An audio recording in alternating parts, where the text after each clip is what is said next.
Alrighty. Hello, everyone. Welcome back to the Run Podcast, where Brandon and myself have a guest each month, and we talk about the ins and outs in track, who they are, what they do. And today we have a very special guest with us, Michael Granville. He currently holds the 800-meter national record for high school track and has been holding it since 1996, ran a 1:46.45. Michael, how are you doing today? Doing awesome. Thank you very much. Yeah, that record's still there. Tick tock, tick tock.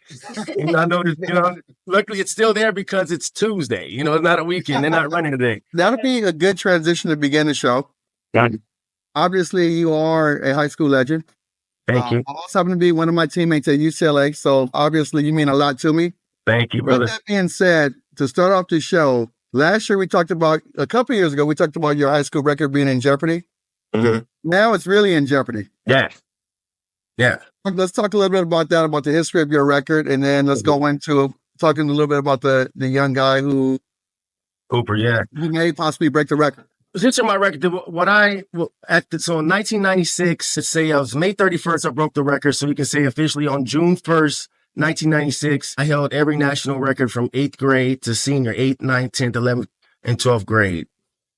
I was, besides the planets, for a bit, I had every record for there. And so there was that part of it too. And that was something that I really kind of secretly was proud of. It's like, man, that was a pretty good stat, pretty cool run. And this young kid, Cooper, not only has a chance of breaking my record, my overall record that's been there, but he's on track of breaking every one of my class records too, on the way to do that royal flush of a thing. So not even just breaking. That was one of the things that some of me and the old heads would talk about. Is like, anybody break your records, there's nobody just going to have every class record like you did. If somebody called it royal flush, like the Granville flush or something, like a card game and stuff. So I was one of my things. And so knowing that records, come and go, some take a little longer than the rest, but that's something that I'm seeing this young man doing on top of, about to get my national record as a sophomore in high school. Yeah, but, having that record for so long has really connected me to the sport, just to be able to know young people at this, be connected and know Cooper, know Brandon's, know,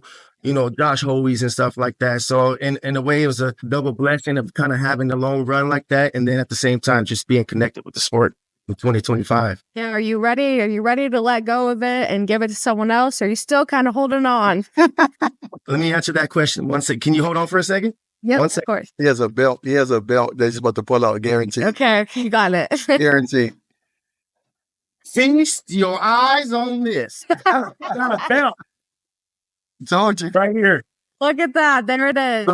And it has the cool part about this. I made this back when Cade Flack and Will Sumner was knocking on the door. And so at that point, after so long, you realize, you start making your speech and whatnot. And it was such a cool thing. I was like, I'm connected. And so it got me the chance to really learn about this 800 meters in the United States. When was the first record recorded and who held it as over the years, and when I went from 152 to first time I went to sub 150. So it was a great way of learning more about the sport. That's what I tell my athletes, be a student of the sport as well. And then through that, I left some open spots because I really felt it was going to happen a few years ago. So anyway, to answer your question, yeah, I'm definitely a big fan of Cooper and everybody that's coming up and that they, even, having the conversations. It's one of those things is like, man, back when I broke that record, gas was under $1. My kids are older than the kids that are trying to break my record, man. So it's like, there's nothing else I can do. I can out bench press them right now, but nothing I can do. But it's up to cheer these young people on and be a part of history one more time. That's good. I think that's a good story to tell. But with that being said, you have a great story to tell from your childhood. Like you said, breaking all the class records, leading up to your high school record. Tell me a little bit more about your childhood running for the West Valley Eagles, which at the time was a legendary youth track program, all the way up to the breaking of your record. Oh, yes. My dad was a big track and field nerd, as you say at this point. Everything was like, I knew about track and field from the morning I was, I could say track and field, and he was a CSUN, Cal State University, Northridge, Linwood High School, Southern California, ran the 660. So he told me stories about the different, athletes growing up. Houston McTier was one that we would say a lot about. And the story of Houston McTier was something I really gravitated to, just like coming from nothing. My family were, we grew up, we would say under the poverty line, actually, because there is a poverty line. I remember seeing that, and it was 12,000. And then my dad showed me, he's like, we're making, the government is providing us with $10,000 a year as a family. My mom and dad, and it was five of us, five kids growing up. And so all of our, my dreams was, my dad said, you work hard, all of this, because I'm not paying for your college. You're going to have to find a way to, get yourself to college. But education, discipline, and sports was how we felt was our way out of the, make our way out of poverty. So that was something that was, preached. And preach to us on the daily. You work hard, you wake up in the morning, you pray, and in another day, you're going to, you can make it. And here's a story. Houston McTier, he used to race people in Florida at the train tracks. And I really romanticize those stories. And I could just always see myself going to the Olympics. No, actually, I just wanted to be an athlete. That's what it was for sure. I wanted to be an athlete. It wasn't track that really appeased to me until I found out that you can travel. That's right. I was doing baseball. I wanted to be a football player, basketball. So I would provide food every year. I was the guy that brought the turkey home. There was, whenever there was some kind of competition at the park, you do the turkey hot trot or the local Pepsi mile or something. I was always bringing on food. Mama, look at it. I got another turkey. Mama, I got a ham, so, and it was through my athletics. I was finding out that, I was providing for the family. And, so it was through this and that, pie eating contest, whatever I can do. I was very competitive as well. Still am. But, it was a point I was playing baseball. I was throwing over 80 miles an hour off that mound. I mean, that thing was whistling, doing all kind of stuff. I remember the back catcher would come up to me and say, "Can you please stop throwing so hard? It's hurting my hand." And I was like, "Well, you better get yourself back over there, catch these pitches." But I couldn't hit worth a things. I couldn't hit worth a damn. I was trying to get hit. So once I get on base, I could get around, And so one day there was a guy who saw me running, Amina's dad. I don't know if you remember Amina, her dad. Yeah, I remember Amina dad. Yeah. Right? Long Beach Poly. So her dad and my dad started talking. He's like, they paying for plane tickets to go, for January Olympics. My dad heard that, flights and stuff, that which became one of our motivational things, earn your plane ticket. And so he says they're looking for a leg on a relay. One of their guys got hurt. This is in 1990. I ran some track before, Arco, Jesse Owens and stuff locally, but this was one of that. You taking right.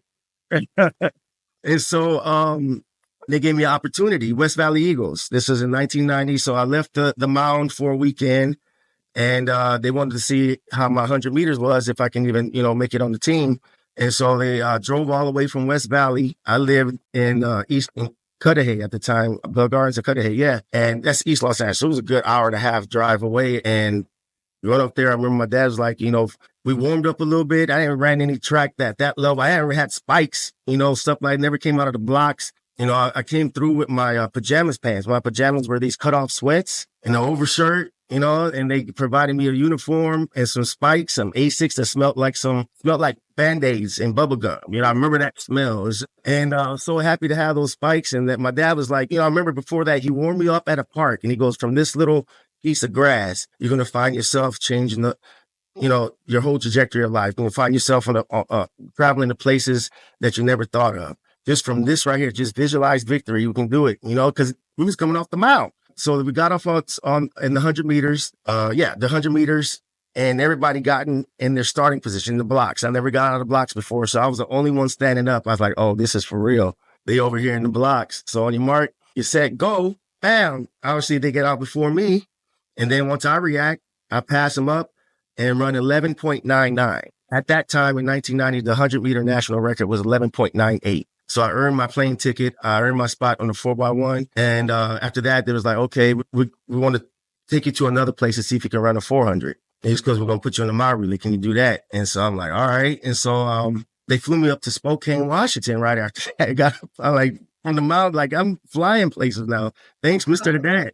And so we went up to Spokane, Washington, and my dad at this point, he would study people, how they run. He was a very meticulous with even before Google and all that, he would pay attention to people's movements and, it would sit us in the back seat and have us just sit down and watch people, how they move and just pick people apart. We're just not, just be so aware of life and movement. So when we'll go to this track meet, he recognized Obi before I did. And Obi, you can look up his name, but if you look up Michael Granville, then you know Obi more.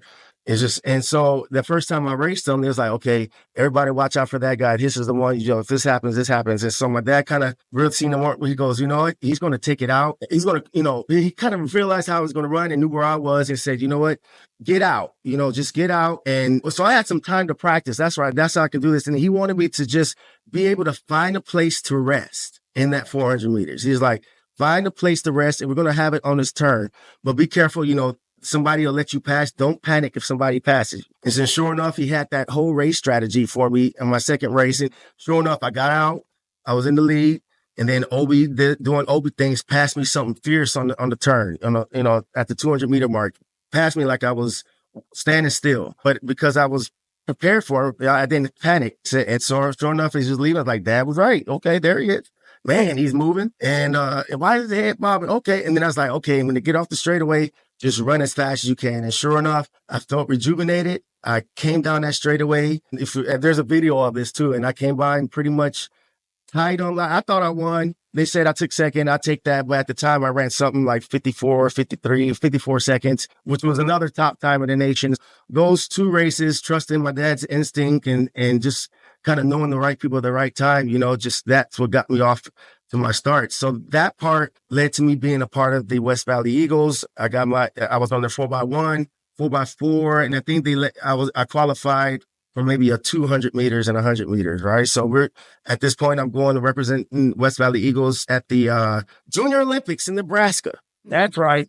First time I heard all these different accents. It was just, really going to different places and hearing people from Florida, from Texas, all different sizes. And I was just blown out of my mind coming from, East LA, everything. It was just so much light, so much going on. It's where I couldn't even think about being nervous. But I got a chance to meet, Jason Johnson. He was a guy from Louisiana that was cooking in 100 and 200 meters.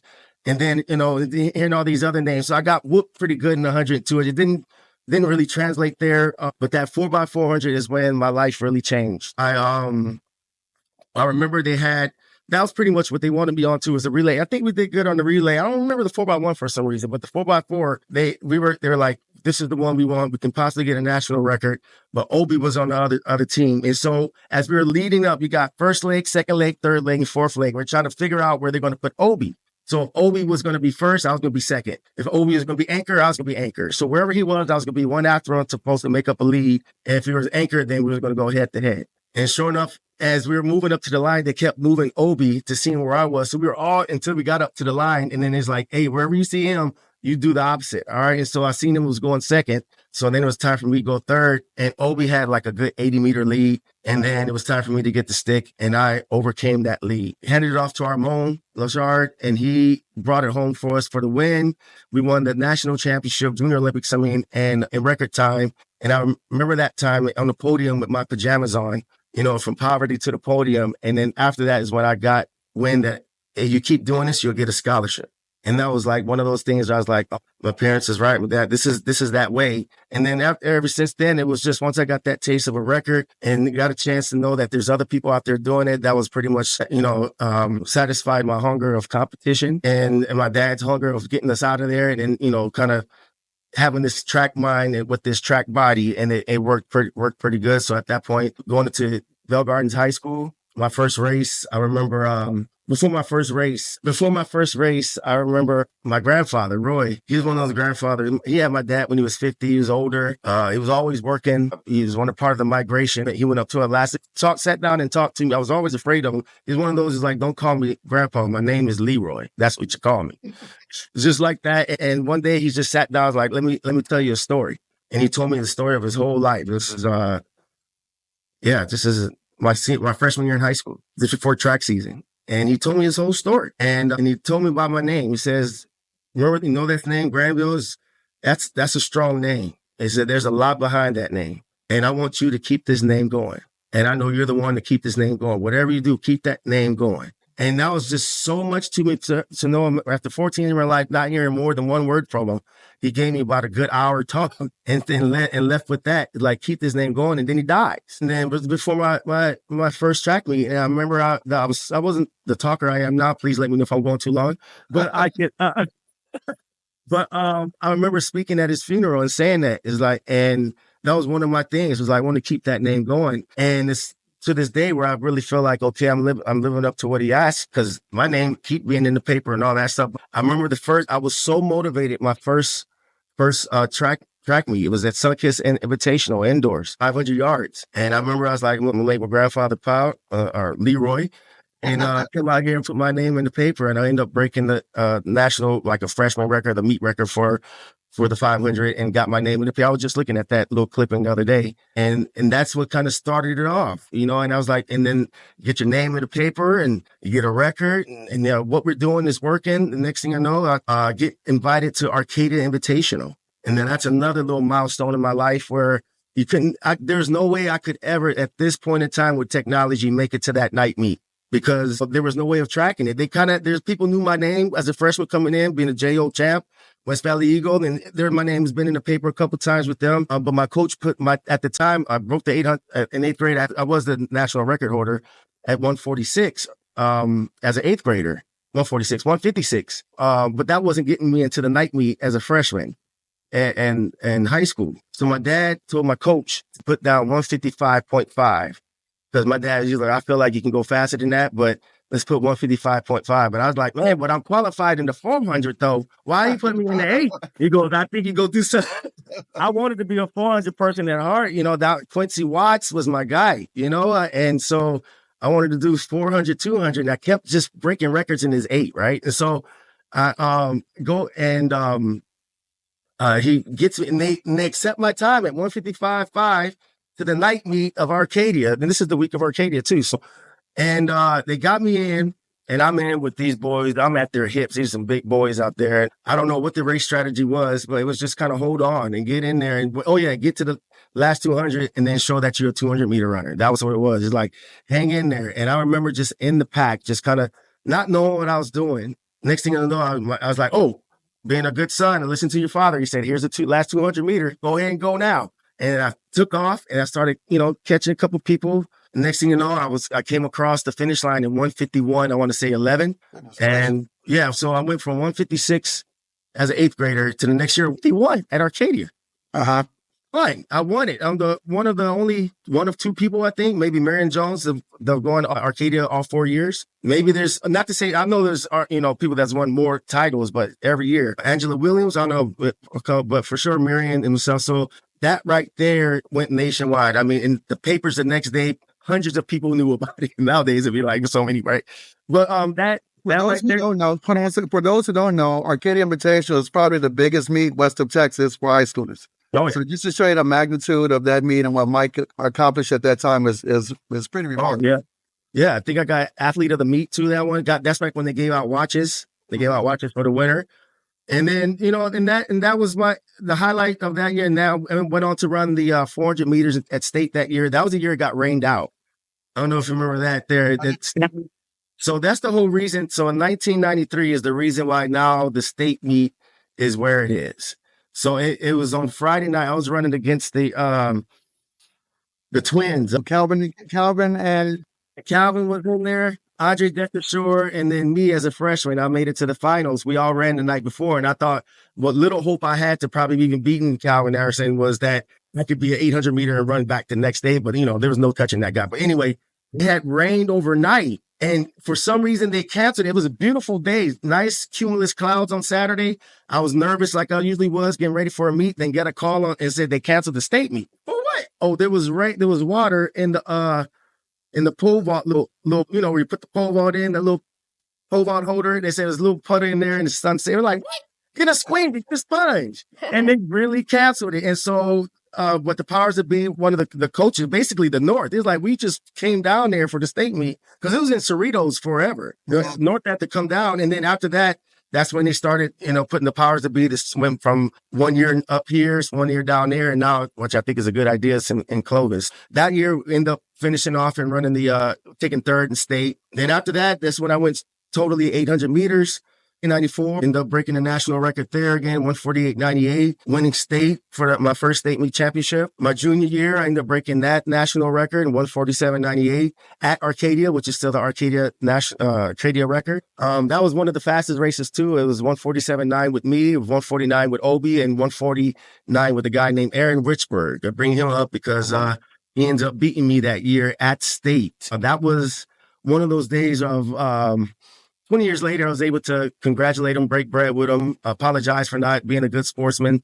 That was a tough loss. I felt like Tyson, not to say that he's Buster, but I was expected to win. And that's one of those, and hearing the story, being able to talk to him and his coach, Coach Webb, about that and what fueled him. That's why if I can say to everybody, you could be on the top and you're motivating somebody behind. You always got to be respectful, good sportsmanship, but you never know who's listening.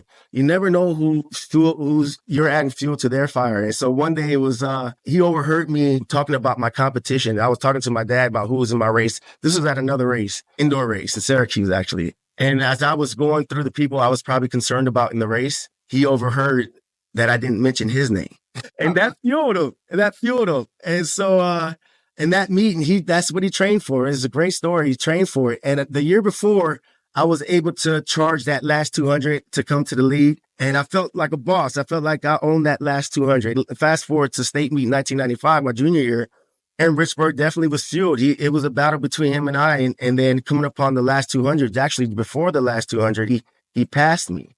And in my mind, I felt like the audacity to pass me before my end of my part of the race. And instead of me waiting to work to my mark at around the 200, I went maybe about 210, 215, and didn't gradually do it. I wanted him to feel the fear of me passing by with all my 180 pounds.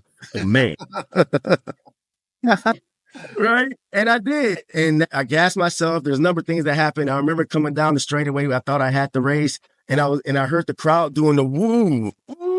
I'm like, what they cheering for? I already got this race. What could be going on? And I said, it's not a record. And I was like, what could they be possibly cheering for? And I looked back. Don't ever look back. I looked back and I saw his eyes and that was it. He took up, but he won. It's one of those races that if it wasn't for that race, truly, I don't think could have helped me fuel my own self for the next year.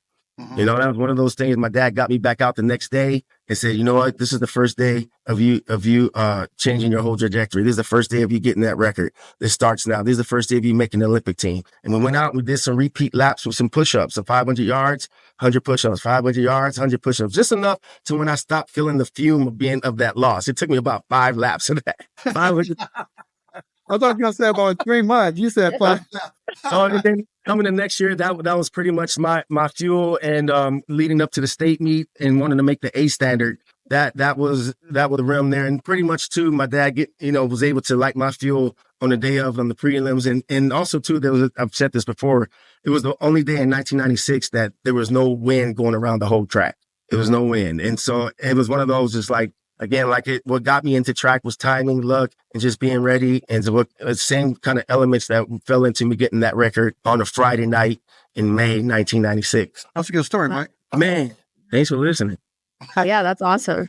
Yeah, you basically just wrote it all down and all out. So perfect. Right, you got your track story right there. There's that part, a couple of 200s in there, but yeah. One of my goals, maybe one day somebody will do it too. I would love to see a 200, 800 meter double at state. Did you do a 200, 800 meter double? I did a 200 meter, 800 meter double. And won it? At Arcadia, and I've tried to do it at state. I made it to Masters, and then they tried to put me in a runoff. And I was like, oh, you guys over here doing too much. I qualified. And so I just like, let me go 8. So in a way, that was kind of cool. I had the energy. Well, no, because I broke it in the prelims. I would have had time to run a 200 later that day. Yeah, I took third at Mount Sac at 21.3. I think I was running. My dad's goal was me to get out of the blocks in the 800 meters. Get out of the blocks in the 800 meters. Yeah. And this was his good argument. It was a great argument. He goes, look at these kids out here running 52 seconds in an open 400, and they're getting out of the blocks. He goes, you run 51 out the gate in the 800. Well, think about that, Mike. I was like, man, you're right. But I was like, nah, that's too much flex, bro. They didn't talk like that back then. They didn't talk like that back then. But if it was nowadays, I was like, that's too much flex, bro. Now you've been talking. You brought up your dad a lot in this conversation. I'm with me. Always my son's coach. Talk a little bit about your relationship with your dad as him being your coach. All right. My dad was my hero growing up. He had the six pack. Oh, he can do anything. Can sing, draw. He was athletic, funny, style, dance, like everything. Philosopher. I still think he's a prophet. Like, he can see things before it happens. Like, growing up, even though we was poor and all that stuff, you didn't notice that because it was so entertaining. Like, you can make up stuff, and that's something that's instilled to me today. He made it so. He made things seem so possible. It's like, if you can think about it, you can do it. And this is how he taught me to draw. He's like, you know how you draw? You draw what you see, what it look like, you know. And so it made you things more tangible. It was able to. You can think about it. It's like, if what you do here, there was. You know, and so he would make games out of stuff, and I feel myself, you know, doing that to this day. So, and so with his life trajectory, it led him to be, and my mom to be, stay at home the whole time. So, you know, as soon as we got home from school, that's where they were. So when we left, that's where they were. And his goal, and so we had a tight-knit family. Everything we did was together. And so we'll always be playing. And then, you know, if playing was sports, and if it wasn't just playing, it was opening up a book and reading about sports, or going to old newspaper clippings, and just everything was a lesson. Or if we were sitting down at the grocery store, everything was, you know, and like I told you earlier, it was like, take that person. We have to be totally aware of our surroundings. We have to be, you know, loyal, faithful, you know, through this. And so, and him being a track athlete, I think a big part of it, he saw that in me. You know, I wanted to be basketball, football, but, you know, he saw this in me. So he would take me out there. We'll go through all kind of workouts, and he would get inspiration from, you could imagine, anything. Movies, Rocky for one, the way animals move, dogs, you can just see things, and he would make working out not working out. So where you find yourself finding times, you feel like, man, I just did this whole workout. It could be boxing, it could be just playing a game of basketball, but it was ways of playing chess. Sometimes it would just be playing chess for hours and hours and hours and hours. I mean, we had a 30 game end of the year match, not the best out of 30, the first to win 30 in the month of December. And it was part of my training. I don't know if you know this. I should do this. I coach with this a lot of my athletes now too. I have them play chess and then have them run and kind of do stuff. And that's a big thing in Russia. They play chess for a round, and they box for a round. You know, so it's like, man, my dad was on that crazy stuff too. But there's something to it to where when you're in battle, it comes down to your mind. So you would bring that to the table with our training, and that's something that I really gravitated to, and actually still I think is a big part of me too. What do I do with my clients and athletes? Yeah, I was going to ask, can you talk about a little bit about what you do now and how you instill those values that you had when you were a kid, what your dad taught you, what other coaches taught you into the athletes today? Thank you. Yeah, I'm the owner of a outdoor fitness company called G-Fit. G-Fit stands for Granville Fitness. And it's your fitness boot camp, you know, and I use fitness as a word to, as far as, it's an outdoor, it's a gym without walls, but fitness, because everybody fits in my boot camp. You can be in shape, you can be a weekend warrior, you can never work out a day in your life, and it's something that you want to bring a part of. So everybody fits in this. It's a gym without walls, literally, because it's outdoors, and figuratively. Again, everybody fits in this boot camp. And then what I do is just try to, like I did when my dad was coaching, is just to make it fun and almost like you're not working out. And you know, it's a community building program, and it's valuable so people can understand that working out is a way of life, of functioning. Like, when we work out, you prepare every day, and you might not have, like a basketball player can shoot a shot. Allen will shoot this one shot 10,000 times. And if, like, the ball fumbling to him, he has to pick it up and catch it. The ball fumbling to him, pick it. And it never happened until one time he needed to pick it up, and he won the NBA championship with that. And that's what I instill with my boot camp. Yeah, we're doing these ladders and this and that, but this is a way of moving. This is a way of life. That's what I try to instill to us, is be aware of your fitness, be aware of yourself, and I like bringing mind and body together. So yeah, you can talk about boot camp. It's like an adult BE class, but at the same time, we're bringing some quality instruction through there. And that's what I try to bring to the table there: awareness, overall fitness, and just kind of visualizing victory. Well, one thing that my clients really like, I mean, the average age is about 55, and some of these people have never competed before in their life, and I call them my athletes. And just for them to hear themselves being called athletes, and they don't think of it that way, I say, but look what you're doing. Look how you're moving your body. You are an athlete, you know what I'm saying? And just giving them that confidence, is a part of my business plan, compliments, kindness, and all that stuff, and community. Yeah. Wow, that's amazing. I love that. Thank you. I want to switch the gears a little bit. I want to hear about you two and your dynamic at UCLA. How you guys, how you guys got along or not got along back in the We got day? along. Yeah, let's hear about it. I want to hear about it. Hey, so I started out running at Long Beach State, and I ended up transferring to UCLA. But I transferred in the middle of the semester, and Mike started his freshman year at UCLA, so I didn't really get to meet him until the middle of my junior year. But with that being said, actually, Mike and I talked about this a couple of days ago. When I said in the beginning, like we really didn't get a chance to know each other because Mike was like the elite guy of our group, and so he did different events than we did at the time. Like I seen to the Arrows games, and we'd be at like the Nebraska indoor invite. Mike, you want to talk about that a little bit? Yeah. Like you mixed in with the group. Yeah. So coming in, this is something that was really big with me. I came from a win alone, train alone environment. That's one thing too. Win alone, train alone. That's actually a quote from Rocky 3 with something like that with what Mr. T said. And that was something my dad kind of liked that.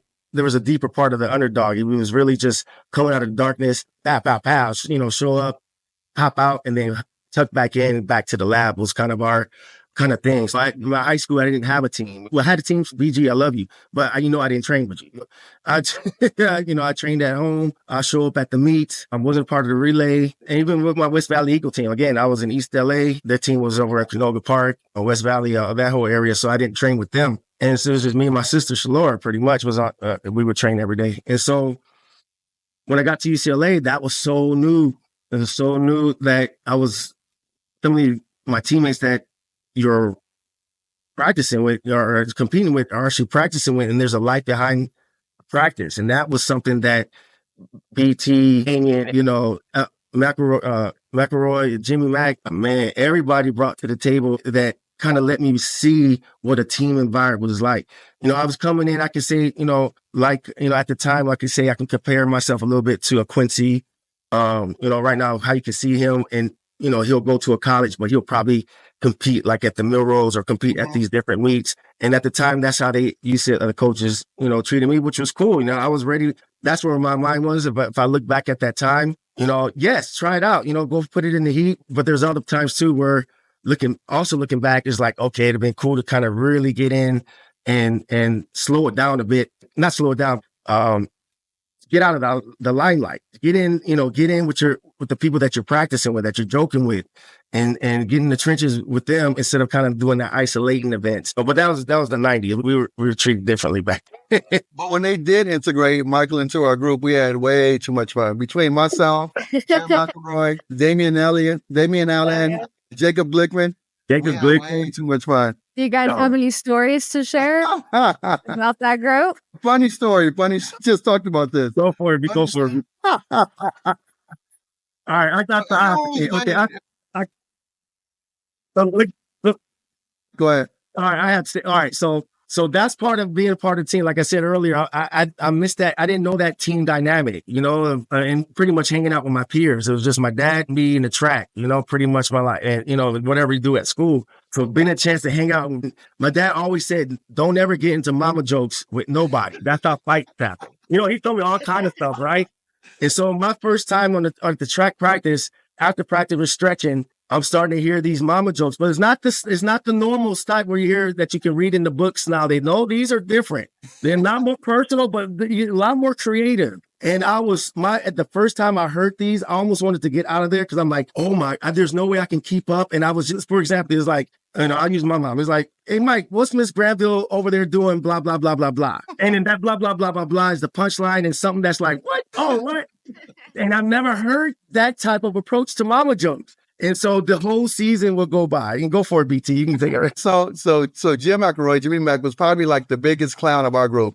He had the most jokes. Yeah. Probably undefeated in mama jokes at this particular point in time, right? So I believe we were in Orlando, Florida. And at the first Walt Disney's meet at their brand new track. And we're leaving the hotel. and there was a little ditch in the corner behind the hotel. And so Jim said to Mike, "What's your mama doing down there in the ditch?" Then I was like, I don't know why it came out of me. I was like, feeding your mama peanuts. And the van, And when he said that, the whole van went nuts. And that it was like, okay, Mike is cool. He may have been separated from the time, but that right there, I want to say thank you. I mean, sorry, Jim, for taking one for the team. But he at that point, he could have did me dirty, but he let me slide for 3 years. But the way that bus laughed and the way we all kind of bonded after that, that was just a trajectory of, look at this, lifelong friendship, man. That's just something I would say to all the youth out there. Yeah, the records are there. Yeah, the times when the track is there, but it's the relationships that you have between those lines, between the sweats. That's the award right there. That's the reward right there. If you can, and it's nothing like it with sports, right? BT, it's nothing like it, track and field to be exact. Yeah, like having a team to go in the battle with week in, week out, and like pretty much having the support of your brothers at the time, like meant the world to me. Obviously, like you just said, we've had long lasting relationship because of it. But at the time, like you're a living legend. Even in college, you're a living legend. And Thank you. Yeah, all of us looked up to you, even though you were 2 years younger than us. Like we idolized you for being, the young superstar that you were, Michael Granville. I can say this right now. I really trust you guys, and I know you and I, BT, we talked about this before. We say this, and it was on a really good note. You guys really saved my life during that time at UCLA, man. It wasn't when you lose your family, as far as in a way that we were separated. Just with things happen in life, and I was just not a part of my family for a while. And the way you guys stepped up, not even knowing, because I didn't really say too much. It was a little embarrassing, or whatever it felt at the time. But you guys all stepped up. That UCLA track team was 4 or 5 years. And I look back at it at this day, I was like, don't worry about a degree. Don't worry about if I didn't run faster or not, or this and that. That was 4 years of my life that I needed you brothers to help this brother out. So now I can just help other people out in my life, man. So thank you. We had so much fun doing it between John Smith, like I said, Jacob, Jim, myself, Damon Allen. We probably had the time of our lives for those years that I was there, for sure. Yep. Sure. Yeah. Wow, well, shoot, Mike, awesome. I appreciate you coming on. Wait, Michael, I have one more question to end it. I love to ask everyone this.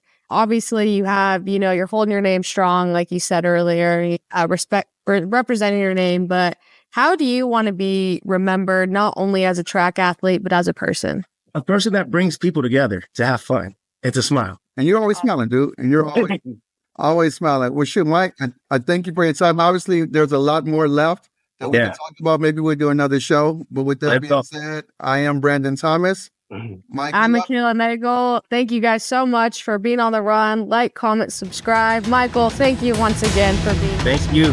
Thank you, Mikayla. Thanks, BT. Love you guys. All right. Good luck, Mike. Yes, sir. Love you back, man. All right.